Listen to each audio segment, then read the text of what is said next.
Très heureux de vous retrouver dans cette émission Origine des mots, un voyage linguistique à travers lequel les mots prennent sens et signification.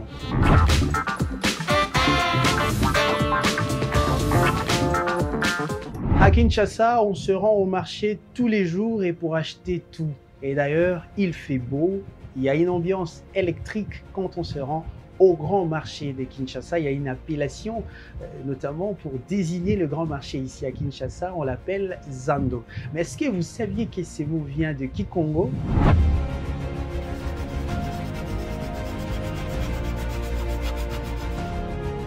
Il y a de ces mots qui ne sont pas seulement porteurs des significations, mais également porteurs des cultures. Les mots Zandu, qui désignent le marché en lingala, ne vient pas des lingala. Zandu vient des Kikongo, qui désigne le marché. Les Kikongo a cet apport dans la langue lingala et parmi cet apport, on retrouve certains mots et certains termes qui viennent des Kikongo et qui ont été adoptés en lingala. À l'occurrence du terme Zandu, qui désigne le marché. Et d'ailleurs, ici à Kinshasa, pour acheter en gros et en détail, les Kinois préfèrent se rendre au marché Zandu. C'est le grand marché ici à Kinshasa, il y a tout.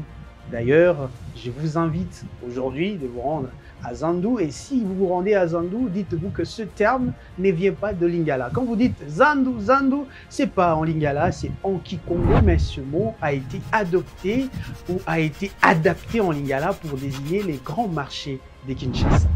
Ce terme alors qui quitte des Kikongo en lingala, cette mutation compréhensible mais également acceptée par les Kinois et les Congolais, prouve notamment la richesse de la langue Kikongo dans l'essor de la langue lingala. Le mot Zandu et Kikongo, c'est pas un mot lingala, mais ces mots c'est aussi lingala car ça a été adopté en lingala pour désigner les grands marchés.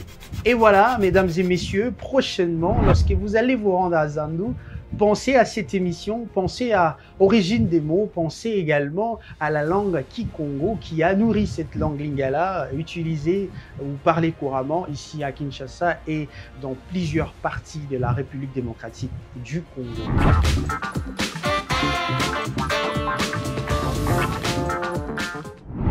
On ne cesse de le répéter et je ne cesse de le dire que cette émission, c'est un voyage linguistique à travers lequel les mots prennent sens et signification. Les mots que vous utilisez couramment en République démocratique du Congo ont du sens et de la signification, mais notamment de l'historique et de la symbolique. On se retrouve prochainement pour un nouveau numéro de votre émission Origine des mots et pour le moment, restez en bonne santé, prenez bien soin de vous. Au revoir.